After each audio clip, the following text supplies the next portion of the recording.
tiba-tiba dari arah plafon atas itu terdengar suara yang gaduh sekali, gelodakan, glodak.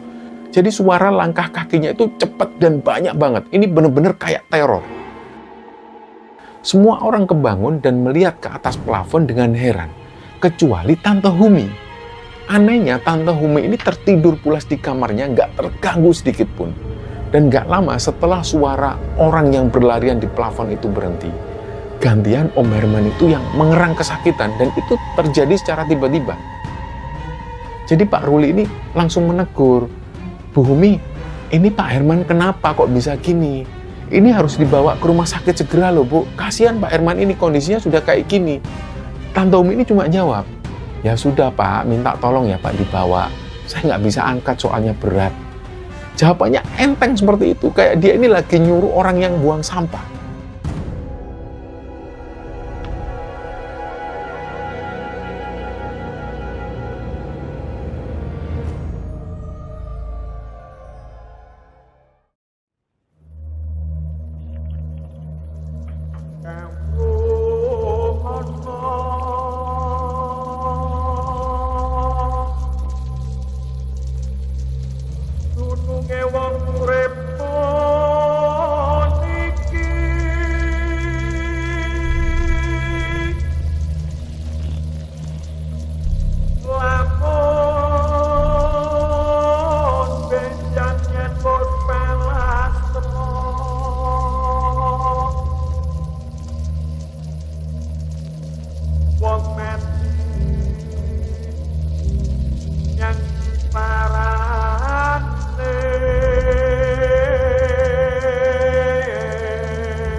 Bismillahirrahmanirrahim. Assalamualaikum warahmatullahi wabarakatuh. Sobat Kembara Sunyi dimanapun teman-teman berada. Pada kesempatan kali ini kami akan membagikan kisah yang dikirim oleh Sobat Kembara yang bernama Yusak yang asalnya dari Jakarta. Sebelum kita masuk ke ceritanya, untuk teman-teman yang nonton tayangan ini dan belum subscribe, jangan lupa untuk subscribe lebih dulu agar channel Kembara Sunyi ini lebih berkembang lagi dan kami lebih bersemangat lagi dalam membuat konten-konten terbaru di Kembara Sunyi. Dan untuk teman-teman yang telah mendukung kami sejauh ini, kami mengucapkan terima kasih banyak. Semoga amal kebaikan teman-teman dibalas kebaikan berlipat oleh Allah Subhanahu wa Ta'ala.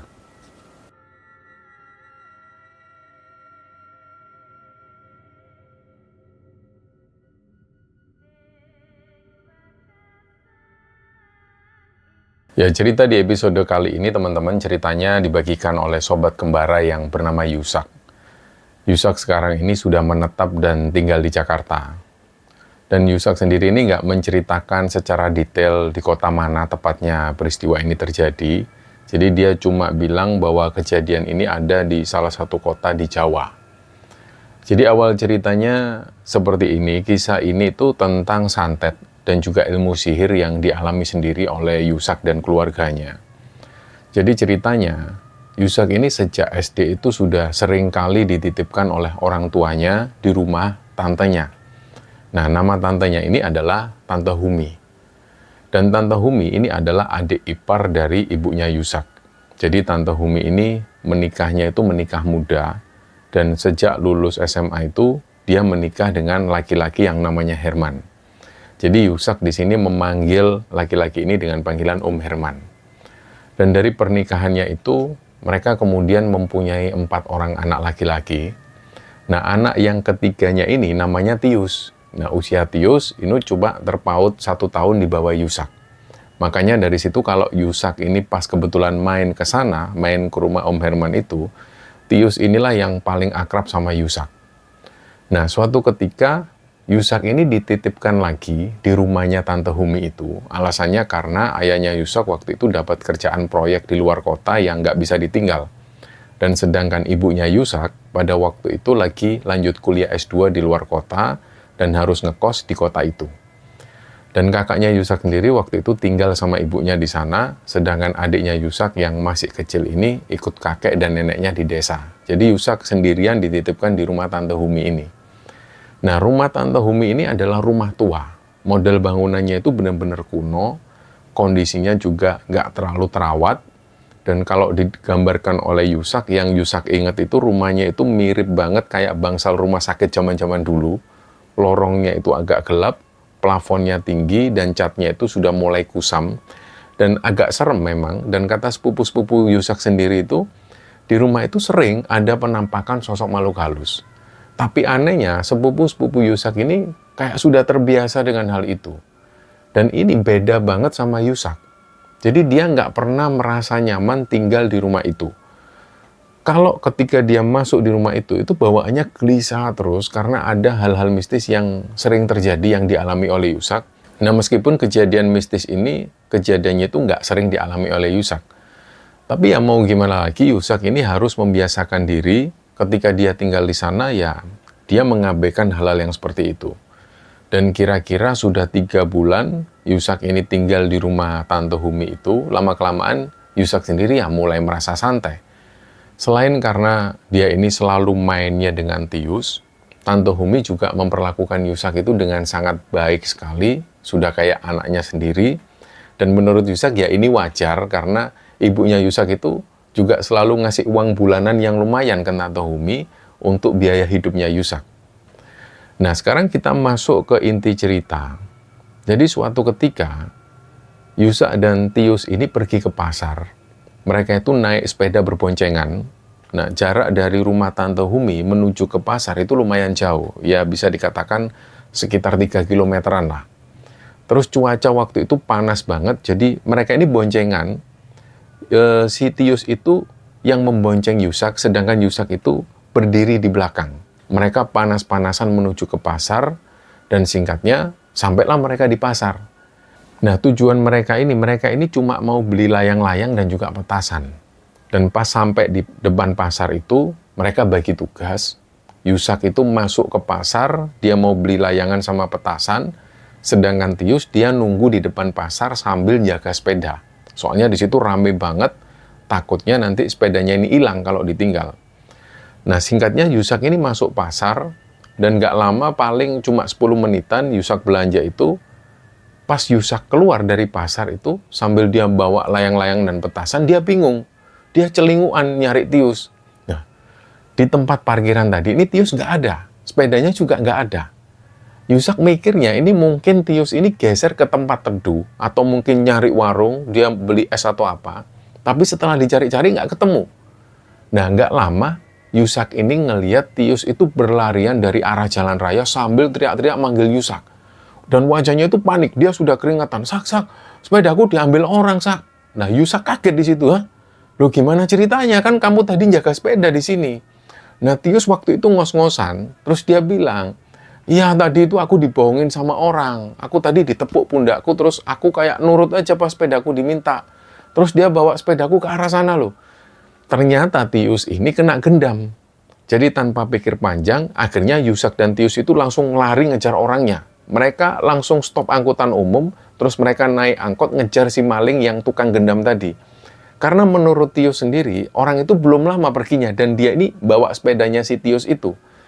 Terus mikirnya si Yusak dan Tius waktu itu, ya ini pasti masih kekejar lah, apalagi mereka ini kan naik angkot. Nah, di dalam angkot itu, Yusak dan Tius ini sudah mulai gelisah. Mereka noleh kanan kiri melototin jalan, memastikan orang yang tadi lewat jalan mana. Dan akhirnya nggak lama setelah itu, pas di perempatan lampu merah besar itu, mata Yusak ini ngelihat sesuatu. Jadi Yusak ngelihat ada orang naik sepeda yang sama persis kayak sepedanya Tius. Jadi orang ini tuh belok ke arah kiri, sedangkan angkot yang dinaiki mereka itu jalannya lurus. Jadi Yusak langsung teriak-teriak, Pak, kiri Pak, kiri Pak. Mereka langsung turun dari angkot, mereka lari lagi. Mereka lari ngejar orang itu, tapi ternyata nggak kekejar. Terus di situ ada tukang becak, mereka naik becak, terus dia bilang ke tukang becaknya, Pak, tolong Pak, itu sepeda saya dicuri orang itu Pak, tolong kejar ya orang itu yang bawa sepeda. Agak cepet Pak ngayunya Pak. Nah, tukang becaknya ini semangat, oke, pegangan kalian.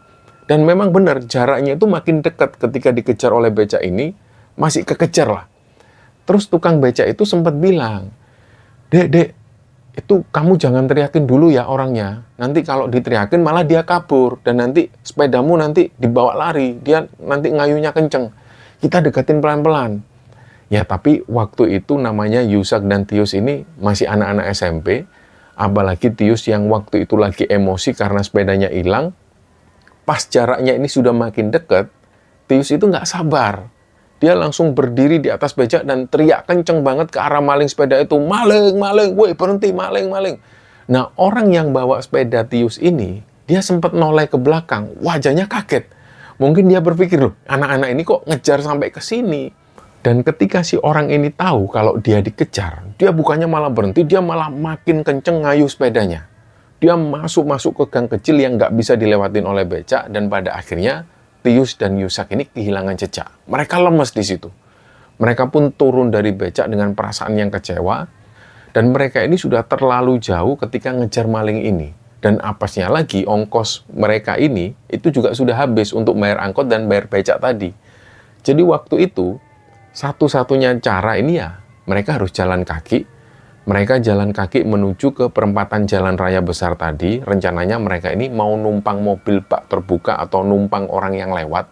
Nggak tahu lah gimana caranya. Pokoknya yang penting mereka bisa pulang. Nah, pas lagi jalan kaki di daerah asing inilah, ada kejadian yang sebenarnya nggak mereka pikirkan sebelumnya. Jadi di sebuah gang yang ada di sana, Yusak itu ngelihat sekilas ada sosok perempuan yang familiar banget bagi Yusak. Dia ini jalannya pelan, dia pakai baju yang rapi. Yusak itu dari situ mulai menyipitkan matanya. Dan ketika dilihat secara seksama, ini kok persis banget sama Tante Humi. Terus Yusak spontan nyenggol lengannya Tius. Loh Yus, itu kok kayak mamamu ya? Nah, itu Tante Humi itu. Yusak yakin itu. Terus Tius ini ngelihat ke arah yang ditunjuk oleh Yusak. Dia perhatikan sekilas, dan dia yakin kalau itu memang mamanya. Tapi Tius waktu itu masih polos, dia nggak mikir macem-macem. Tius ini malah bilang, iya bener, itu mamaku. Dikagetin aja Yusak, pasti mama kaget kalau kita sampai di sini. Nah akhirnya mereka berdua itu jalan pelan, mengendap-endap mengikuti Tante Humi dari belakang. Nah Tante Humi ini, dia jalan terus masuk ke dalam gang perumahan itu, dan nggak lama Tante Humi itu berbelok dan masuk ke sebuah rumah. Dan mereka nggak tahu itu rumah siapa. Rumahnya itu biasa aja, nggak terlalu besar. Dan namanya juga masih remaja. Rasa ingin tahu mereka itu tinggi. Jadi Yusak dan Tius ini malah makin penasaran. Mereka itu berpikir, ini ngapain mama kok kesini? Pikirnya Tius seperti itu. Dan nggak lama, setelah Tante Humi ini masuk ke rumah itu, Tius dan Yusak itu memberanikan diri. Mereka ketuklah pintu pagar rumah itu. Permisi, permisi. Karena mereka tahu ada Tante Humi di situ. Tius juga tahu, ini ada mamanya di dalam rumah itu. Nah, adalah sekitar 2 menitan mereka ngetuk pagar itu, tapi nggak ada jawaban. Barulah setelah agak lama itu, pintu rumah ini kebuka. Terus keluarlah seorang laki-laki dari dalam rumah, usianya ya hampir samalah kayak ayahnya Tius, kayak Om Herman itu. Dan yang bikin kaget, di belakang laki-laki itu muncul Tante Humi. Tante Humi itu kelihatan kaget banget pas ngelihat ada Yusak dan Tius berdiri di depan pagar. Matanya itu melotot kayak beliau ini nggak percaya. Jadi wajahnya itu langsung pucat. Nah, si laki-laki pemilik rumah ini itu tanya dengan nada yang agak bingung. Nyari siapa, Dek? Kalian ini siapa? Tius langsung nyeletuk, lah, itu mamaku. Mama ngapain di sini? Ini rumah siapa, Ma? Om ini siapa, Ma? Di situ Tante Humi ini kelihatan gelagapan banget. Dia bingung mau jawab apa. Terus laki-laki ini juga bingung, dia heran juga. Nah, Tante Humi ini langsung buru-buru masuk lagi ke dalam rumah sebentar, kayak ngambil tas atau sesuatu. Terus dia keluar lagi dengan terburu-buru. Dia langsung buka pagar, terus gandeng tangan Tius dan Yusak. Jadi Tante Humi ini cuma bilang, ayo pulang, ayo pulang. Mereka langsung diajak pergi dari situ. Tius makin bingung, loh Mah, itu siapa? Kok Mama ada di situ? Tante Humi diem. Dia nggak ngomong apapun sepanjang jalan keluar gang. Baru pas mereka ini sudah nyegat angkot dan mereka duduk di dalam angkot itu, Tante Humi baru ngomong, ini dengerin Mama ya. Itu tadi temennya Mama. Itu temen bisnisnya Mama. Jadi kalian nggak usah mikir yang aneh-aneh. Terus Tante Humi ini nengok ke Yusak. Dia ngomong juga ke Yusak, kamu juga Yusak nggak usah cerita apa-apa ke ibumu, apalagi ngomong ke Om Herman, awas ya. Itu urusan bisnisnya Tante. Nah, Tius cuma diam di situ.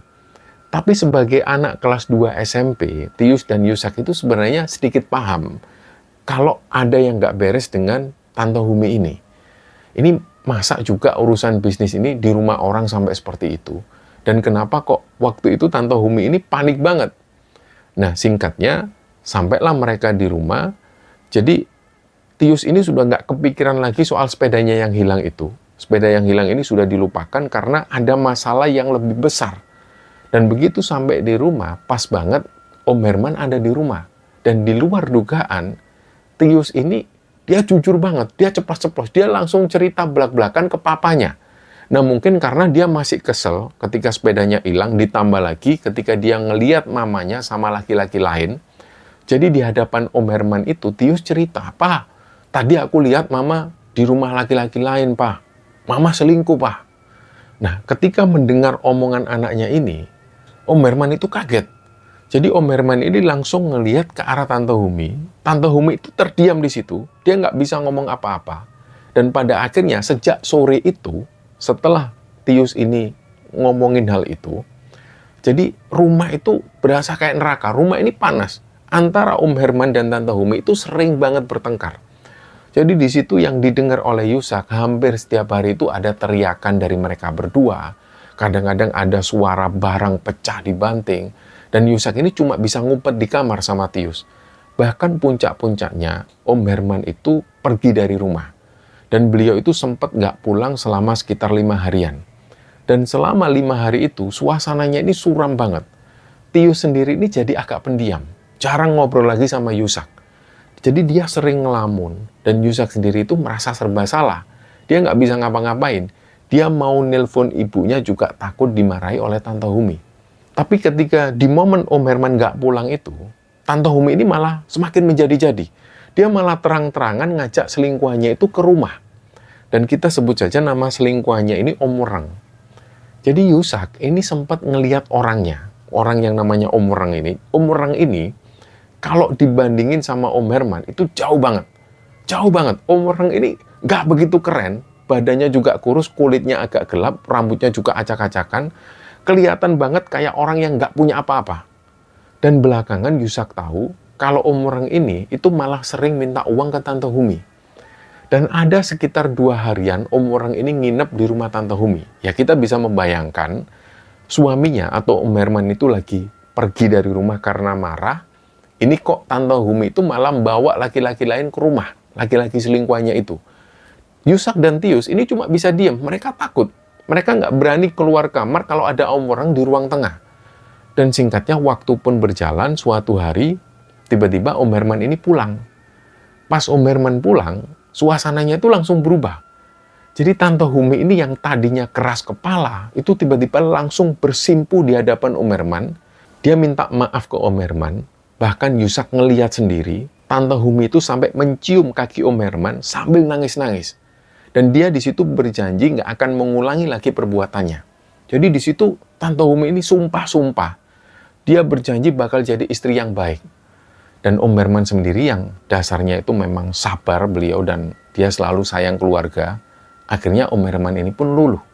Dia memaafkan Tante Humi dan di situ Tius seneng banget ngelihat orang tuanya rukun lagi. Yusak pun juga ikut lega. Ya paling nggak suasana rumah itu nggak tegang lagi seperti sebelumnya. Nah sebagai bentuk permintaan maafnya, malam itu Tante Humi ini masak-masak besar. Nah ini hal yang aneh menurut Yusak dan Tius. Tante Humi ini itu jarang banget masak. Biasanya memang ada pembantu yang masak atau mereka ini beli makannya di luar. Tapi malam itu, Tante Humi ini sibuk sendiri di dapur. Yusak waktu itu sempat ngintip. Masakannya itu banyak banget. Ada ayam, ada daging, dan baunya itu wangi banget. Tapi Yusak sempat mikir, ini tumben banget kok Tante Humi ini masak. Dan anehnya lagi, pas makanan sudah siap di meja makan, ketika semua anak-anaknya siap, termasuk Yusak, Tius, dan kakak-kakaknya Tius ini sudah siap, mereka malah dilarang makan. Tante Humi itu ngomong gini, kalian nggak boleh makan ini ya, ini khusus buat papa. Kalian beli makan di luar aja ya. Terus di situ anak-anak ini dikasih uang, suruh beli nasi goreng di luar. Yusak dan Tius waktu itu nggak mikir aneh-aneh ya, namanya mereka dikasih uang jajan, ya mereka seneng. Mereka akhirnya pergi beli nasi goreng di depan komplek. Jadi malam itu cuma Om Herman yang makan masakan Tante Humi. Dan ceritanya setelah Om Herman ini selesai makan, makanan yang masih tersisa itu banyak banget di meja. Tapi anehnya ini langsung dibereskan sama Tante Humi dan langsung dibuang ke tempat sampah. Seolah-olah anak-anaknya ini memang benar-benar nggak boleh menyentuh makanan itu sedikit pun. Dan selesai makan, mereka ini nonton TV sebentar, terus mereka pun tidur. Nah, di malam hari inilah banyak hal aneh yang nggak masuk akal yang terjadi di rumah tua itu. Dan semua orang di rumah itu merasakan, termasuk Yusak sendiri. Nah, kira-kira tengah malam, itu tiba-tiba listrik ini mati total. Jadi listrik di rumah itu mati total, padahal kalau dilihat ke jendela tetangga, lampu tetangga itu nyala semua. Jadi cuma rumah Om Herman yang mati. Dan kejadian mati lampunya itu diawali dengan suara ledakan dari arah dapur. Ternyata suara lampu yang pecah tadi itu suaranya kenceng banget. Persis kayak suara petasan. Semua orang yang ada di rumah itu kaget. Yusak yang waktu itu tidur sekamar sama Tius, itu dia langsung bangun. Tius pun juga bangun dan belum sempat mereka mencerna apa yang terjadi. Tiba-tiba dari arah plafon atas itu terdengar suara yang gaduh sekali, gelodakan. Gelodak, gelodak, gelodak. Nah, suaranya itu kayak ada puluhan anak kecil yang lagi berlarian di atas plafon. Lari ke sana ke sini, ribut banget. Dan ini nggak masuk akal. Kalau dibilang ini tikus, itu nggak mungkin suaranya seberat itu. Dan kalau memang ini kucing, nggak mungkin juga sebanyak itu. Jadi suara langkah kakinya itu cepat dan banyak banget. Ini benar-benar kayak teror. Yusak dan Tius itu langsung ketakutan. Mereka dengar kakak-kakak Tius yang di kamar sebelah itu juga pada bangun dan mereka juga bertanya-tanya, itu suara apa tadi? Suara apa? Semua orang kebangun dan melihat ke atas plafon dengan heran. Kecuali Tante Humi. Anehnya, Tante Humi ini tertidur pulas di kamarnya, nggak terganggu sedikit pun. Dan pintu kamarnya itu kebuka sedikit. Dan nggak ada suara gerakan sama sekali dari Tante Humi. Dia ini tidur pulas, padahal Om Herman juga kaget dan Om Herman juga dengar suara itu.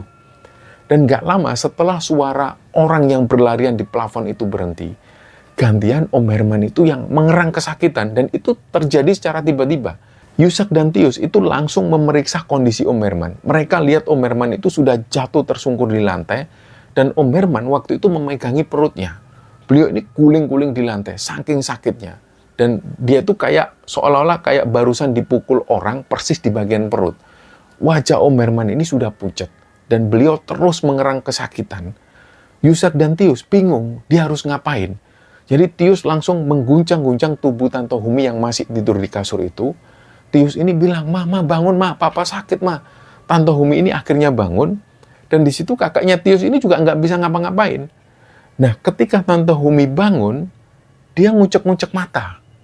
Tante Humi ini bangun dengan santai banget, padahal di situ jelas banget Om Herman ini lagi guling-guling kesakitan di lantai. Dan kondisi kamar atau kondisi rumah itu gelap. Yang pertama dicari Tante Humi ini bukan obat atau bukan apapun, yang dicari itu malah senter. Terus dia ini setelah dapat senter, dia malah nyari rokoknya di atas meja rias. Nah, disitulah Tante Humi ini nyalain rokok, terus dia ngerokok santai. Baru setelah itu dia mendekat ke arah Om Herman, terus Tante Humi ini jongkok di samping Om Herman. Nah, ditepuk-tepuklah pipi Om Herman pelan. Kayak orang yang lagi ngetes barang. "Mas, bangun, Mas. Mas, kenapa?" Nadanya itu datar banget. Kayak nggak ada panik-paniknya sama sekali. Sedangkan Tius, Yusak, dan kakak-kakaknya ini semua panik ketika ngelihat Om Herman yang seperti itu.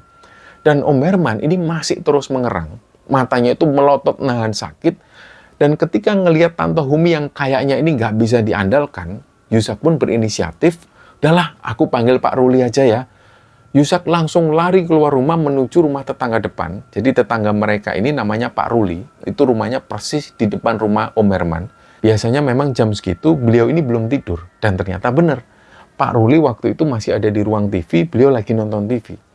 Yusak langsung gedor-gedor pagar rumahnya Pak Ruli. Pak Ruli minta tolong, Pak."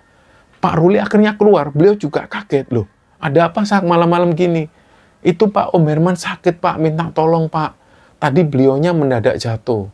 Pak Ruli ini langsung lari ke rumah Tante Humi, dan Pak Ruli ini sempat kaget pas tahu bahwa listrik rumah Om Herman itu mati total. Padahal rumah dia nyala, dan rumah di seluruh kampung itu juga nyala. Pak Ruli akhirnya balik lagi ke rumah sebentar, beliau ambil senter besar, terus beliau lari masuk ke halaman rumah Tante Humi. Nah, pas Pak Ruli ini baru masuk pagar dan melewati taman kecil yang menuju ke arah dapur itu, tiba-tiba Pak Ruli ini berhenti. dia menyorotkan senternya ke arah pohon mangga itu yang ada di pojokan taman. Terus Pak Ruli ini berucap, "Astagfirullahaladzim," kaget aku. Yusak dan Tius yang ngikutin di belakang ini langsung tanya, "Kenapa Pak Ruli, ada apa Pak?" Pak Ruli ini geleng-geleng kepala, terus beliau bilang, Enggak, tadi itu ada yang muncul di situ, biasalah, ini penunggu rumah ini kayaknya lagi marah." Nah, Pak Ruli ini nggak mau membahas itu lama-lama, beliau langsung lari masuk ke dalam rumah menuju ke kamarnya Om Herman. Dan sesampainya di kamar Om Herman, Pak Ruli langsung menyorotkan senternya ke arah Om Herman. Dan kondisi Om Herman waktu itu makin parah. Wajahnya ini sudah bukan pucat lagi, tapi sudah agak membiru. Dan nafas Om Herman ini sudah tersengal-sengal. Tangannya waktu itu mencengkram terus perutnya kuat-kuat, sampai urat-urat di wajahnya itu keluar semua. Sedangkan di sebelahnya, Tante Humi ini masih duduk santai di pinggir kasur, sambil beliau ngerokok santai. Jadi Tante Humi ini cuma ngeliatin Om Herman yang kesakitan tanpa ekspresi sedih sedikit pun. Pak Ruli ini kaget ketika ngelihat sikap Tante Humi yang seperti itu. Jadi Pak Ruli ini langsung menegur, "Bu Humi, ini Pak Herman kenapa kok bisa gini? Ini harus dibawa ke rumah sakit segera loh Bu. Kasihan Pak Herman ini kondisinya sudah kayak gini." Nah, Tante Humi ini cuma noleh pelan ke arah Pak Ruli, terus dia ini jawab dengan nada yang bikin emosi semua orang. Tante Umi ini cuma jawab, "Ya sudah Pak, minta tolong ya Pak dibawa. Saya nggak bisa angkat soalnya berat." Jawabannya enteng seperti itu, kayak dia ini lagi nyuruh orang yang buang sampah. Dan singkatnya Pak Ruli itu langsung keluar lagi, dia manggil beberapa tetangga lain yang belum tidur. Akhirnya datanglah 2 orang bapak-bapak lagi. Dan mereka bertiga dibantu dengan Tius, Yusak, dan juga kakak-kakaknya Tius. Mereka menggotong Pak Herman keluar dari rumah, terus dimasukkan ke mobilnya Pak Ruli, dan mereka langsung tancap gas membawa Om Herman ke rumah sakit terdekat. Dan nggak lama setelah Om Herman dibawa ke rumah sakit oleh Pak Ruli dan beberapa warga itu, rumah ini jadi sepi banget. Suasananya itu benar-benar nggak enak. Nah, Yusak dan Tius ini cuma bisa duduk diam di ruang tengah. Tius ini namanya, dia ini ada perasaan anak ke bapak, jadi dia khawatir banget. Dia ngelihat mamanya yang masih duduk santai sambil ngerokok. Terus Tius di situ memberanikan diri ngomong ke mamanya, "Ma, kita ini kan harusnya ikut ke rumah sakit lah, Ma. Kasihan kan papa sendirian, kita harus jagain papa." Nah, tapi jawaban Tante Humi ini benar-benar membuat Yusak kaget. Tanpa nengok ke arah Tius, Tante Humi ini cuma ngomong seperti ini, "Ya sudah loh, kalau kamu mau ke sana ya berangkat sana jalan kaki, sana berangkat. Mama lagi capek kok." Yusak di situ nggak bisa ngomong apa-apa. Dia cuma bisa ngelus dada. Jadi Yusak ini mikirnya, ini aneh banget, nggak masuk akal lah. Masa suaminya ini masuk UGD, kondisinya kritis, ini kok istrinya itu malah santai di rumah dan malah nyuruh anaknya jalan kaki tengah malam menuju ke rumah sakit. Dan karena nggak tahan dengan situasi di rumah itu, Yusak pun berinisiatif, dia ngajak Tius keluar rumah sebentar. Tapi waktu itu Tius nggak mau. Tius ini lebih memilih masuk ke kamar, dan ternyata Tius ini nangis di dalam kamar. Mungkin Tius juga kepikiran papanya yang seperti itu, dan dia kepikiran tentang mamanya yang cuek banget seperti itu. Akhirnya ketika ngelihat Tius yang seperti ini kondisinya, Yusak itu pergi sendiri, dia jalan ke depan. Waktu itu Yusak mikir, dia harus segera ngabari ke bapaknya. Nah, zaman itu belum semua orang punya HP. Kalaupun ada HP ya itu harganya juga lumayan. Jadi satu-satunya cara untuk berkomunikasi jarak jauh ya paling cepat ya lewat wartel. Mungkin teman-teman ada yang masih ingat. Dan buat teman-teman yang mungkin nggak tahu, wartel itu singkatan dari warung telekomunikasi. Dulu tempat ini populer banget. Isinya itu bilik-bilik kecil yang disekat triplek atau kaca. Namanya itu KBU. Nah, di dalamnya itu ada telepon rumah yang di situ ada layar kecil juga untuk menunjukkan tarif telepon. Nah, Yusak ini menuju ke wartel dekat komplek perumahannya yang untungnya wartel ini memang buka 24 jam. Begitu masuk bilik, tangan Yusak ini gemeteran karena kondisi dia ini masih kacau. Dia bahkan sempat lupa nomor telepon rumahnya. Nah, dia ini gambling. Dia telepon rumah ini gambling. Kalau memang ada yang ngangkat atau ayahnya yang ngangkat, berarti ayahnya nggak ada proyek. Kebetulan mungkin ayahnya di rumah. Dan ibunya nggak mungkin ada di rumah karena ibunya lagi kuliah di luar kota. Nah, ternyata setelah ditelepon yang ngangkat itu ayahnya Yusak. Dan kebetulan waktu itu ayahnya Yusak ini lagi ada di rumah. Disitulah langsung Yusak ini menceritakan semua. Dari mulai Om Herman yang jatuh sakit mendadak, terus dia cerita juga listrik rumah yang mati dan mengeluarkan suara yang gaduh juga di plafon. Dia cerita semua. Sampai kemudian sikap Tante Humi ini yang aneh. Nah, ayahnya Yusak mendengarkan Yusak cerita dengan serius. Nah, di akhir telepon itu ayahnya Yusak ini bilang, ya sudah nak, kamu jaga diri baik-baik sama Tius. Kamu jangan macam-macam sama tantemu. Sudah, jangan ngomong yang aneh-aneh. Besok pagi-pagi, Bapak langsung berangkat ke rumah sakit. Dan besok paginya, Yusak dan Tius ini langsung berangkat juga menuju ke rumah sakit. Mereka naik angkutan umum. Dan mereka di situ nggak nungguin Tante Humi, karena pas mereka bangun, Tante Humi ini masih tidur, dan pintu kamarnya juga dikunci. Dan sesampainya di rumah sakit, mereka langsung menuju ke ruang rawat inap. Nah, di situ Yusak melihat ayahnya ini sudah ada di samping ranjangnya Om Herman. Disitulah ayahnya Yusak ini mengusap-ngusap kepalanya Tius untuk menenangkan Tius. Dan Om Herman waktu itu posisinya ini masih belum sadar. Ada selang oksigen di hidungnya dan juga tangannya itu dalam keadaan terinfus. Wajah Om Herman juga masih pucat, tapi nggak semengerikan yang semalam. Dan nggak lama setelah itu, Pak Ruli dan Pak Heru ini masuk ke ruangan. Ternyata tetangga-tetangga mereka yang baik hati ini itu nggak pulang semalaman. Mereka jaga di situ. Mereka ini nginep di rumah sakit dan katanya mereka tidur-tiduran di bangku tunggu untuk nungguin keluarga Pak Herman datang. Soalnya mereka juga bingung. Ini keluarga Pak Herman ini belum datang, istrinya pun juga belum nongol. Masa Pak Herman ditinggal begitu saja? Jadi mereka itu kepikiran untuk jagain Pak Herman. Dan yang baru datang pagi-pagi itu adalah ayahnya Yusak.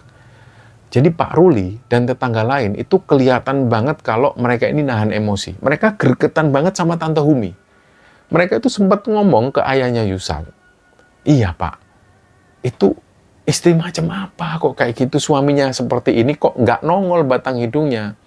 Nah, pas lagi berkumpul itulah Pak Ruli ini cerita pengalaman mengerikan ketika semalam dia menjaga Pak Herman. Pak Ruli ini cerita ke ayahnya Yusak. Dan cerita ini juga didengar oleh Yusak dan juga Tius yang waktu itu mereka duduk di pojokan. Jadi cerita dari Pak Ruli itu seperti ini. Semalam itu kan ruang tunggu penuh. Jadi Pak Ruli sama Pak Heru itu inisiatif tidur di dalam ruang pasien atau di dalam kamar pasien itu. Tapi mereka ini ngelar tikar di bawah ranjangnya Om Herman persis. Maksudnya itu supaya kalau ada apa-apa itu gampang. Misalnya Om Herman itu sadar atau butuh sesuatu, mereka itu bisa cepat tanggap. Nah, kira-kira sekitar jam 2 dini hari, Pak Ruli kebangun. Dia kebangun itu bukan karena suara, tapi karena ngerasa kayak ada tekanan aneh. Jadi Pak Ruli ini kan posisinya tidur terlentang di kolong ranjang, otomatis dia menghadap ke arah ranjangnya Pak Herman.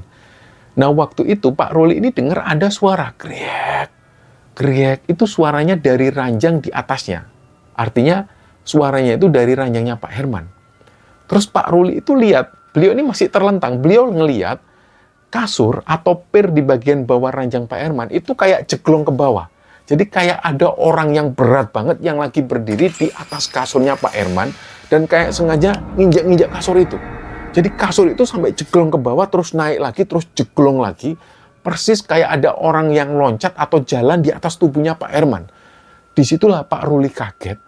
Dia mikirnya Om Herman ini mungkin kejang atau ngamuk. Tapi pas Pak Ruli ini mau teriak atau mau gerak untuk ngecek ke atas, dia nggak bisa gerak. Badannya itu kaku semua, dan orang bilang itu tindian atau rep-repan. Dan matanya Pak Ruli ini cuma bisa ngelihat kasur itu turun naik kayak ditekan sesuatu yang nggak kelihatan. Dan itu kejadiannya ini cuma beberapa menit, tapi yang dirasakan oleh Pak Ruli itu kayak lama banget. Dan setelah itu, tekanan di kasur ini hilang, dan disitulah Pak Ruli ini baru bisa gerak lagi sambil nafasnya itu ngos-ngosan. Dan belum selesai dengan cerita Pak Ruli, Pak Heru itu juga cerita pengalaman anehnya. Kalau Pak Heru ini beda lagi. Karena Pak Ruli ini waktu itu sudah tidur di kolong, Pak Heru waktu itu memilih tidur di bangku panjang di lorong rumah sakit. Itu posisinya persis di depan kamar Om Herman. Jadi kamar itu kan dinding depannya setengah kaca. Jadi dari situ Pak Heru itu bisa ngelihat ke dalam. Nah, Pak Heru waktu itu lagi enak-enaknya tidur, tiba-tiba dia kebangun gara-gara digigitin banyak nyamuk. Pas Pak Heru bangun, dia duduklah untuk membenarkan posisinya sambil dia ini garuk-garuk karena gatal. Nah, iseng-iseng waktu itu Pak Heru nengok ke arah kaca kamar pasien. Disitulah Pak Heru kaget. Jadi dari balik kaca yang remang-remang kena cahaya lampu lorong itu, Pak Heru ngelihat posisi Om Herman itu lagi duduk tegak di ranjangnya. Pak Herman ini itu duduk kaku banget. Dan yang membuat Pak Heru merinding, mata Om Herman itu melotot. Jadi kayak natap lurus ke arah Pak Heru di luar kaca. Pandangannya kosong, nggak kedip sama sekali. Pak Heru mikirnya, loh, Pak Herman ini kok sudah sadar. Jadi Pak Heru di situ sempat melambaikan tangan kayak ngasih kode, Pak. Tapi Om Herman di situ nggak bereaksi sama sekali. Beliau tetap melotot kaku memandang ke arah Pak Heru. Dan karena penasaran dan juga agak takut, Pak Heru langsung bangun dan langsung masuk ke dalam ruang pasien. Tapi kan pintu masuknya itu agak muter. Jadi harus ngelewati meja perawat dulu baru masuk pintu kamar. Jadi ada sekitar 1 menitan lah Pak Heru itu jalan muter. Dan anehnya begitu Pak Heru buka pintu kamar dan masuk, pemandangan di dalam itu beda total sama yang dia lihat dari kaca tadi. Om Herman waktu itu posisinya terbaring lemes, matanya terpejam. Ya Om Herman ini masih tidur, selimutnya juga masih rapi, pokoknya aneh banget. Pak Heru di situ langsung lemes. Dia nengok ke bawah ranjang, Pak Ruli juga lagi tidur pules. Pak Heru akhirnya memilih duduk diem, dia baca doa dan nggak berani membangunkan siapapun. Nah, pas mereka lagi asik-asiknya cerita itu, tiba-tiba ada salah satu bapak-bapak penunggu pasien di ranjang sebelah yang dia ini tiba-tiba ikut nimbrung. Ranjang sebelahnya Om Herman itu isinya ibu tua yang lagi sakit komplikasi. Dan yang jaga kebetulan adalah anaknya, seorang bapak-bapak usia sekitar 40 tahunan. Di situ dia bilang, dia tiba-tiba ikut nimbrung lah, ngapunten Pak, mohon maaf. Saya bukan mau ikut campur urusan keluarga jenengan. Tapi kok memang dari semalam saya perhatikan, sakitnya Bapak ini, dia sambil nunjuk ke arah Om Herman. Sakitnya Bapak ini tuh bukan sakit medis biasa. Nah, semua orang yang ada di sana itu langsung diem, terus nengok ke bapak-bapak ini. Jadi di situ ayahnya Yusak ini tanya, maksudnya gimana ya Pak? Nah, si bapak ini menjelaskan lagi, jadi gini Pak, saya lihat ciri-cirinya itu persis kayak yang menimpa almarhum bapak saya dulu. Jadi bapak saya dulu itu pernah kena kiriman orang Pak, kena santet. Nah, ayahnya Yusak sebenarnya orang yang rasional sekali. Tapi ketika mendengar si bapak ini ngomong seperti itu, dia diem. Terus si bapak itu menjelaskan lagi, semalam itu Pak, pas si bapak ini baru masuk kamar, didorong oleh perawat, maksudnya Pak Herman ketika masuk ke kamar pasien itu si bapak-bapak ini kebangun. Dan katanya antara sadar dan nggak sadar, mata batinnya itu kayak dipaksa ngelihat sesuatu. Di situ dia ngelihat ada 3 sosok makhluk hitam tinggi yang dia ini ikut jalan di belakang ranjangnya Pak Herman. Nah, kata si bapak-bapak ini, mereka, sosok-sosok makhluk halus ini, mereka itu bukan penjaga. Gelagat mereka itu kayak mengawasi terus, kayak nungguin mangsa. Jadi kayak waspada banget lah matanya. Terus sosok-sosok ini itu kayak siap untuk mencelakai si Pak Herman ini kapanpun ketika Pak Herman lengah. Nah, ketika mendengar penjelasan itu, Pak Ruli itu langsung mendekat ke arah ayahnya Yusak. Terus Pak Ruli itu langsung bisik-bisik ke ayahnya Yusak. Dah Pak, nggak perlu dipercaya omongan yang kayak gitu. Kita ini tetap menempuh jalur medis saja. Ini kan jelas, Pak Herman ini lagi kolaps. Ini jelas urusan medis. Sudah nggak usah terlalu dipercaya. Tapi ternyata reaksi ayahnya Yusak itu beda. Emang nggak tahu kenapa, insting seorang kakak mungkin, atau karena dia baru saja mendengar cerita Pak Ruli dan Pak Heru tadi yang aneh, tiba-tiba ayahnya Yusak itu langsung setuju. Kayak beliau itu mengiyakan. Dia bilang, iya Pak, saya juga ngerasa memang adik ipar saya ini gangguannya itu nggak wajar. Di rumahnya itu juga aneh. Nah, pada saat itu juga ayahnya Yusak itu nggak mau buang-buang waktu. Beliau ini keluar rumah sakit, beliau nyari wartel. Dan beliau langsung menghubungi salah satu teman lamanya yang punya kenalan orang pintar atau seorang kiai yang paham urusan yang seperti ini. Dan begitu lama ayahnya Yusak ini ada di wartel, pas begitu beliau balik ke kamar rumah sakit itu, wajah ayahnya Yusak itu kelihatan agak kecewa. Terus ayahnya Yusak ini bilang ke Pak Ruli dan juga Pak Heru, bahwa orangnya ini nggak bisa kalau diminta datang ke sini. Karena katanya lokasinya jauh. Jadi harus pasien yang dibawa ke sana, ke tempat beliau. Nah, di sini mereka bingung.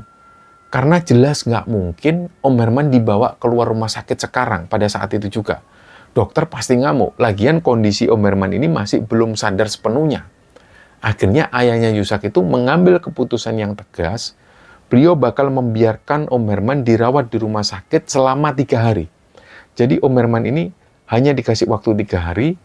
Dan kalau sampai 3 hari nggak ada perubahan atau dokter tidak juga menemukan penyakit dari Om Herman ini apa, ayahnya Om Yusak itu bakal membawa paksa pulang Om Herman untuk dibawa ke pengobatan alternatif itu.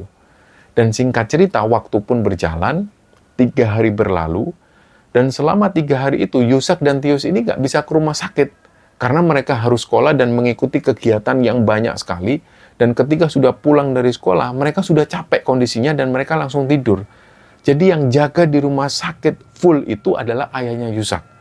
Dan Tante Humi ini malah nggak pernah ada di rumah. Sekalinya Tante Humi pulang ke rumah, dia cuma ganti baju, terus dia pergi lagi. Jadi nggak pernah sekalipun Tante Humi ini menjenguk Om Herman di rumah sakit. Nah, Yusak sendiri waktu itu nggak berani membahas ini sama Tius. Takutnya nanti malah Tius ini makin kepikiran. Dan singkatnya setelah 3 hari itu, dokter di rumah sakit ini pun menyerah. Karena hasil lab itu bagus semua. Tapi Om Herman kondisinya tetap lemes dan beliau sering mengigau ketakutan. Akhirnya ayahnya Yusak nekat, dia tanda tangan surat pulang paksa, dan sore itu juga mereka langsung berangkat. Jadi ayahnya Yusak waktu itu sewa mobil charteran, tujuannya ke sebuah kota kecil, kita sebut saja kota K, jaraknya juga lumayan jauh. Jadi Yusak, Tius, Pak Ruli, dan Pak Heru, ditambah lagi Mas Hanif ini adalah remaja masjid di tetangga sana, mereka semua nyusul naik mobil yang lain. Dan sesampainya di kota K, hari ini sudah gelap. Mereka masuk ke daerah pedesaan yang jalannya itu nanjak terus, dan udaranya itu dingin banget karena dekat sekali dengan kaki gunung. Jadi kanan kiri, itu kondisinya ini cuma pohon-pohon besar dan juga jurang yang gelap. Dan begitu sampai di alamat yang dituju, ternyata ini adalah rumah biasa sekali, nggak kelihatan kayak rumah orang pintar atau rumah dukun.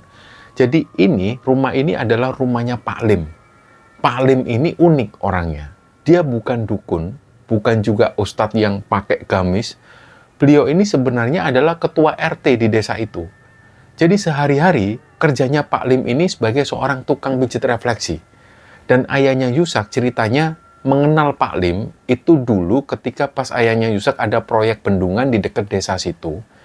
Dulu salah satu karyawan dari ayahnya Yusak itu pernah kesurupan parah sampai jatuh sakit.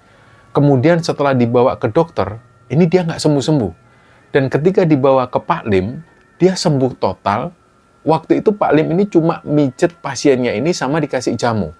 Dan sekedar info bahwa Pak Lim ini adalah keturunan Tionghoa, tapi beliau itu adalah seorang mu'alaf.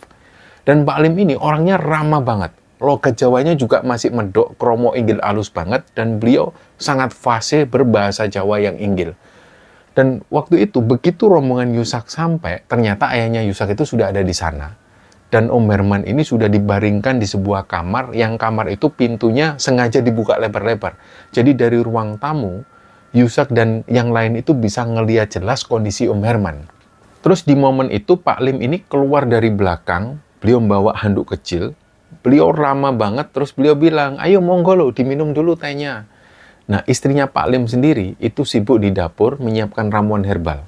Dan di situ seisi rumah itu baunya khas banget, bau jamu godok yang dicampur akar-akaran. Aromanya itu menyebar sampai ke ruang tamu, baunya memang membuat hidung itu agak gatel, tapi seger. Dan Pak Lim kemudian masuk ke kamar di tempat Om Herman terbaring itu. Beliau di situ nggak langsung mijit. Jadi beliau wudhu dulu, terus beliau mulai membacakan doa. Yusak itu mendengar bahwa yang dibacakan Pak Lim ini adalah ayat-ayat Quran. Dan beliau fasih banget bacaannya.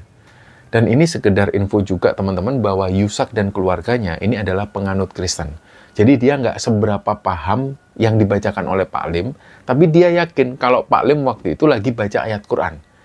Nah, selain itu, ketika Pak Lim mengobati pasiennya, itu gayanya Pak Lim ini santai banget. Beliau membacakan ayat suci itu sambil mondar-mandir. Dia sambil jalan mondar-mandir, sambil kadang-kadang membenarkan posisi bantalnya Om Herman, sambil kadang beliau ngambil air minum, bahkan sambil menyiapkan kain yang untuk pijat. Jadi doa itu kayak sudah menyatu dengan nafas dan aktivitas beliau. Nggak ada ritual kembang atau bakar kemenyan yang serem-serem, nggak ada yang seperti itu. Dan singkatnya ada sekitar setengah jam lebih Pak Lim membacakan doa itu terus-terusan.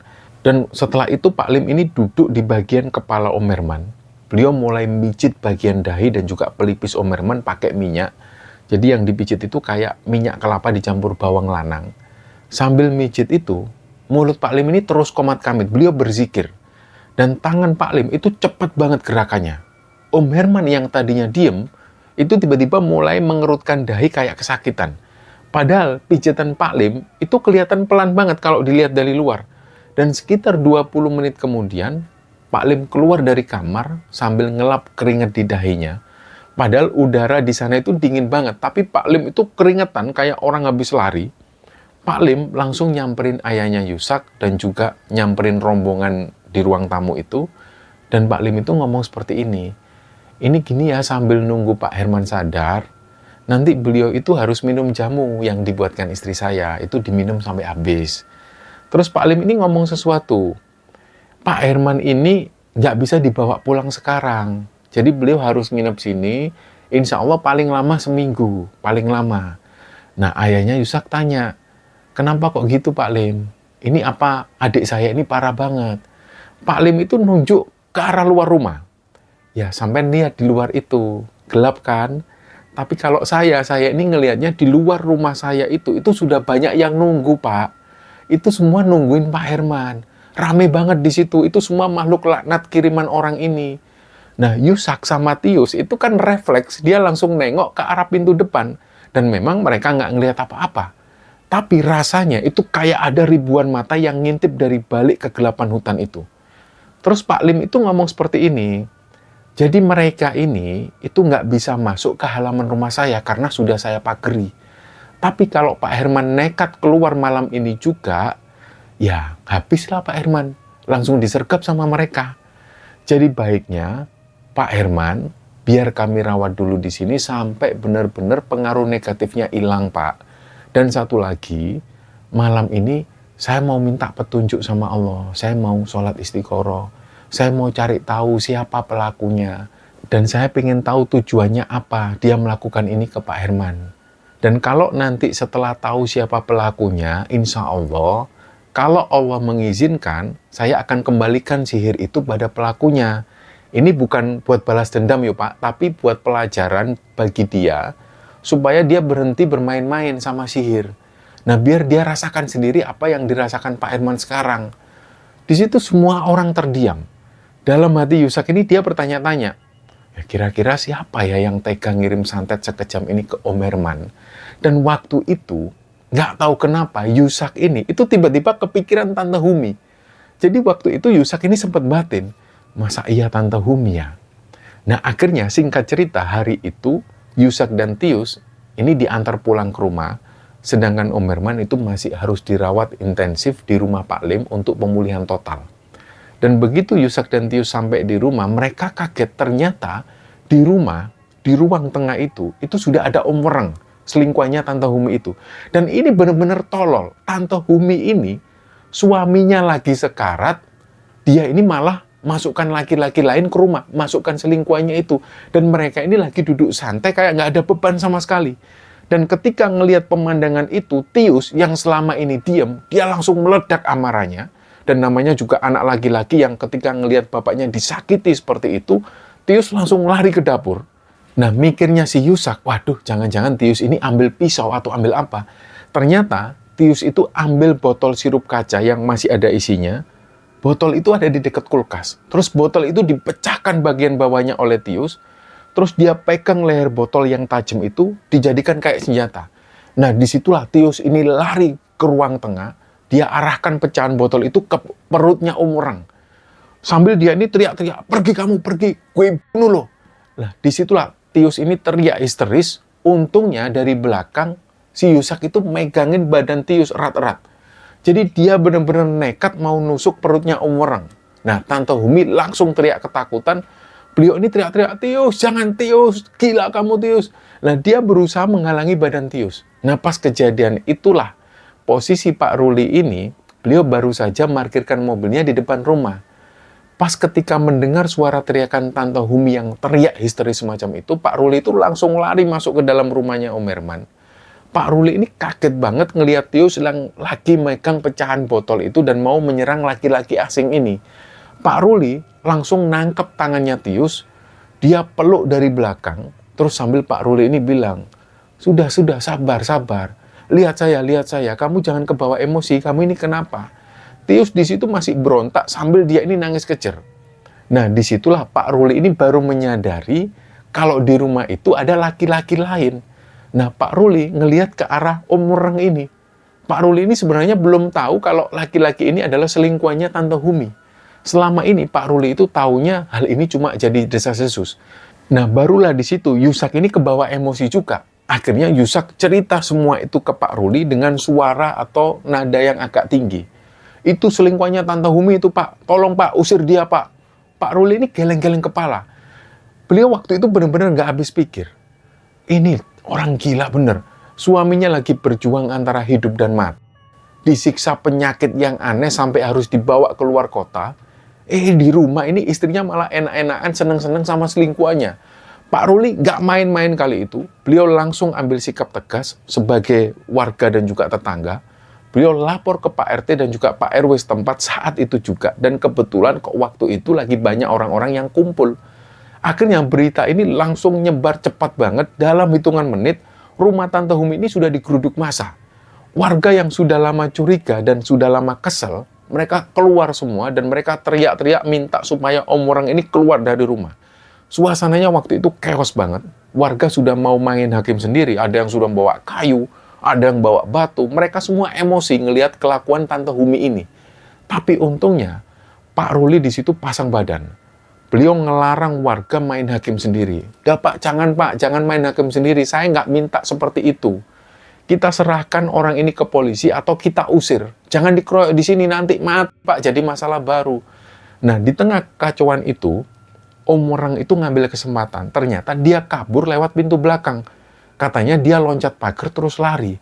Jadi warga waktu itu sempat ada yang ngejar, tapi mereka sudah kehilangan jejak. Akhirnya tinggal Tante Humi yang disidang warga di teras rumahnya. Di situ ada Pak RT, Pak RW, dan juga tokoh masyarakat yang nanya baik-baik ke Tante Humi. Tapi dasarnya Tante Humi, dia tetap kekeh nggak mau ngaku. Dia bilang ke warga bahwa Om Reng itu sebenarnya cuma partner bisnisnya. Tapi warga ini tetap nggak percaya, mana ada ngomongin bisnis di rumah orang pas suaminya lagi sakit parah nggak ada di rumah. Terus posisi duduknya nempel-nempel seperti itu. Akhirnya karena didesak terus, Tante Humi ini berjanji di depan warga kalau dia nggak akan mengulangi perbuatannya lagi dan nggak akan membawa laki-laki itu ke rumah lagi. Singkatnya warga pun bubar dengan perasaan yang masih dongkol. Nah, singkat cerita, setelah kira-kira 5 hari dari kejadian penggerebekan itu, Pak Ruli, ayahnya Yusak, Tius, Pak Heru, dan juga 3 orang warga lainnya ini sepakat untuk menjenguk Om Herman ke rumahnya Pak Lim. Sekalian juga kalau memungkinkan menjemput Pak Herman. Dan akhirnya mereka pun melakukan perjalanan itu. Perjalanan ditempuh sekitar 6 jam naik mobil. Zaman dulu belum ada tol seperti sekarang, jadi jalannya itu muter-muter lewat jalan provinsi yang banyak banget truknya. Dan begitu sampai di rumah Pak Lim, mereka melihat Om Herman itu sudah duduk di kursi teras. Beliau itu lagi ngobrol santai sama Pak Lim sambil minum teh hangat. Kondisi Om Herman jauh lebih baik. Wajahnya yang kemarin pucat, waktu itu sudah agak segeran. Dan ada rona merahnya sedikit. Jadi wajahnya sudah kelihatan seger. Dan matanya itu juga sudah bening, gak kosong lagi seperti sebelumnya. Tius dan Yusak langsung lari nyamperin Om Herman. Mereka salim, cium tangan, terus memeluk Om Herman. Om Herman ini senyum dan dia bilang, udah nggak ada apa-apa ya, nggak ada apa-apa, sudah. Papa sudah sembuh, Papa sudah sembuh. Dan setelah semuanya ngumpul itu, Pak Lim ini minta Om Herman, supaya Om Herman itu cerita apa yang sebenarnya dia alami. Ayo coba Pak Herman, diceritakan lagi ke sedulur-sedulur ini, biar mereka tahu yang sebenarnya terjadi. Sama kayak yang sampean ceritain ke saya tadi, kata Pak Lim seperti itu. Nah, ayahnya Yusak juga minta, ya Man, Papa Man, cerita aja dari awal, biar kita tahu semua. Nah, disitulah Om Herman ini mulai cerita. Om Herman itu bilang, awalnya kondisi dia ini baik-baik saja. Kondisinya itu sehat walafiat. Beliau ini sehat dan Om Herman ini nggak pernah ada riwayat penyakit jantung atau penyakit kronis lainnya. Nah, malapetaka itu dimulai malam itu setelah Om Herman makan masakan spesial yang dimasak oleh Tante Humi. Om Herman bilang di situ, pas habis makan itu mas, perutku itu langsung bereaksi. Rasanya itu kayak aneh banget. Tiba-tiba itu perutku kram mas, melilit. Terus lama-lama kayak ada sesuatu yang gerak-gerak hidup di dalam perutku. Rasanya kayak benda itu kayak berusaha naik, terus kayak mau keluar lewat tenggorokan itu loh mas. Nah disitulah Om Herman ini nggak bisa mengendalikan diri lagi. Beliau jatuh di situ dan pas jatuh, sekilas Om Herman itu ngelihat ada sosok hitam tinggi besar berdiri di sampingnya persis. Sosok itu kayak berusaha nyeret Om Herman masuk ke sebuah lubang hitam yang tiba-tiba muncul di lantai. Jadi yang ada dalam pandangan Om Herman, di lantai itu kayak ada lubang hitam besar. Om Herman ini cerita ke ayahnya Yusak. Di situ aku nggak kuat mas. Tenaganya itu gede banget, aku diseret. Akhirnya aku ketarik masuk ke lubang hitam itu. Setelah itu aku nggak sadar lagi. Nah, selama Om Herman koma di rumah sakit itu, sebenarnya kalau kata Pak Lim, sukmanya Om Herman ini tetap sadar. Jadi Om Herman itu merasa kayak dia ini dikurung di sebuah ruangan yang gelap, sempit, dan juga pengap. Persis kayak di penjara bawah tanah. Jadi Om Herman ini nggak bisa keluar, di situ nggak ada pintu, nggak ada jendela. Dan yang ngeri adalah ruangan itu dijaga oleh beberapa sosok makhluk yang menyeramkan. Ada yang matanya merah, ada yang badannya itu penuh bulu, dan mereka semua itu berdiri mengelilingi Om Herman, kayak ngawasin Om Herman terus. Om Herman waktu itu mau teriak pun juga nggak bisa, mulutnya itu kayak terasa terkunci. Mau lari pun kaki itu berat, kayak dipaku. Jadi rasanya yang dialami oleh Om Herman ini, beliau itu kayak mengalami mimpi, tapi rasanya kayak nyata. Sakitnya pun juga nyata. Dan Om Herman ini sempat sadar dan beliau sempat mikir, udah ini pasti mimpi, ayo bangun man, bangun man. Dia berusaha menyemangati dirinya sendiri, terus dia berusaha untuk bangun paksa, tapi tetap nggak bisa. Dia tetap terperangkap di situ, dan kejadian Om Herman disandra makhluk halus itu rasanya lama banget, mungkin sekitar 1-2 jam kalau di alam nyata. Terus tiba-tiba, di tengah keputusasaannya itu, Om Herman ini dengar ada suara orang ngaji. Nah, Om Herman jelaskan juga ke Pak Ruli, aku itu dengar ada suara orang ngaji Al-Quran, Pak Rul. Padahal, saya ini kan non-muslim. Saya ini nggak hafal surat-surat, tapi saya yakin itu suara orang ngaji. Nah, kemungkinan besar suara yang didengar Om Herman itu adalah suara Pak Lim ketika ngaji. Ketika Pak Lim membacakan doa di samping tubuh Om Herman itu. Dan suara itu kayak menembus dimensi gaib tempat Om Herman disekap itu. Dan begitu suara orang ngaji ini terdengar semakin jelas, para makhluk penjaga yang serem-serem itu, mereka mulai gelisah semua. Jadi mereka itu yang digambarkan oleh Pak Herman ini, mereka itu kayak cacing kepanasan, mereka bingung, kelimpungan, tapi sosok ini tuh tetap kayak berusaha jagain Om Herman supaya Om Herman itu nggak lepas. Tapi di sisi lain, mereka kesakitan ketika mendengar suara orang ngaji ini. Akhirnya kata Om Herman, satu persatu dari mereka ini kabur. Mereka lari meninggalkan ruang gelap itu, dan yang terakhir keluar dari ruangan itu adalah sosok pemimpinnya. Sosok pemimpinnya ini, tampilannya itu kayak siluman banteng. Ada tanduk besar di kepalanya, wajahnya hancur nggak jelas, badannya tinggi besar berotot, dan sosok siluman banteng ini yang paling kuat nahan. Tapi akhirnya, dia kayak kena hantam energi besar. Dia terlempar keluar dari ruangan itu kayak ditendang sesuatu yang nggak kelihatan. Dan disitulah dia mental jauh. Nah, setelah siluman banteng itu hilang, barulah ruangan ini sepi. Ruangan yang gelap itu pun runtuh. Dan ada cahaya yang mulai masuk. Dan disitulah Om Herman bisa membuka matanya pelan-pelan. Dia yang pertama kali dia lihat adalah wajahnya Pak Lim. Dan setelah sadar, Pak Lim langsung nyuruh Om Herman mandi. Tapi mandinya ini bukan mandi biasa, jadi Om Herman itu diajak ke belakang rumahnya Pak Lim. Di situ ada air terjun kecil atau pancuran alami dari mata air gunung. Terus Om Herman ini disuruh duduk di bawah gerojokan air itu. Jadi kepalanya itu ditimpa oleh gerojokan air ini. Dan setelah mandi, Pak Herman itu dikasih makan makanan yang rebus-rebusan. Mulai dari singkong rebus, pisang rebus, labu rebus. Nggak boleh ada minyak, garam, atau micin. Dan minumnya waktu itu cuma boleh minum air putih. Pak Lim ini melarang keras Pak Herman minum air berwarna kayak teh atau kopi, apalagi yang berasa manis. Tapi kemudian setelah menjalani ritual itu, barulah Pak Herman ini boleh minum yang macam-macam, mungkin teh atau kopi, baru diperbolehkan. Tapi waktu itu, ketika baru Om Herman ini sadar, itu kata Pak Lim, perut Om Herman ini harus netral dulu. Jadi nggak boleh masuk yang macam-macam. Dari situlah Om Herman ini mulai pulih pelan-pelan. Dan setelah mendengar cerita dari Om Herman, ayahnya Yusak itu langsung to the point. Jadi ayahnya Yusak ini tanya perselingkuhan Tante Humi. Jadi beliau tanya ke Om Herman, Man, aku mau tanya sebenarnya Humi itu gimana? Dia beneran selingkuh atau gimana? Nah, Om Herman waktu itu cuma nunduk. Terus Om Herman ini ngangguk. Mata Om Herman waktu itu langsung berkaca-kaca. Beliau kayak nahan sakit hati yang dalam banget. Dia membenarkan kalau Tante Humi itu memang selingkuh. Tapi selama ini Om Herman itu diam terus karena dia merasa nggak berdaya. Dan karena kasihan, waktu itu ayahnya Yusak ini menawarkan solusi. Sudah Man, gini aja Man. Mending kamu pulang ke rumahku aja dulu sementara, supaya kondisinya ini tenang dulu, sambil nanti kita pikirkan ini mau gimana ke depannya, mau cerai atau gimana, karena ini nanti bahaya kalau kamu balik ke sana lagi. Bisa jadi nanti kamu dipengaruhi hal-hal negatif lagi dari Humi. Nah, tapi belum sempat Om Herman ini jawab, Pak Lim itu angkat bicara. Beliau bilang, Nuhun sewu, saya mau nambahkan cerita dari sudut pandang saya sendiri. Sebentar ya Pak. Jadi semalam saya tuh dapat petunjuk. Nah, Pak Lim ini cerita. Jadi tengah malam, pas ketika semua orang ini tidur, termasuk Pak Herman waktu itu tidur, beliau ini kebangun. Beliau itu niatnya mau bikin kopi di dapur, supaya beliau ini bisa melek wiritan. Nah, pas nunggu air mendidih itulah Pak Lim itu duduk di kursi kayu yang ada di dapur itu, dan beliau ketiduran sebentar. Dalam tidurnya yang cuma sekejap itu, Pak Lim ini dapat gambaran atau beliau itu dapat mimpi wisik. Beliau ngelihat ada laki-laki dan perempuan yang lagi bermesraan.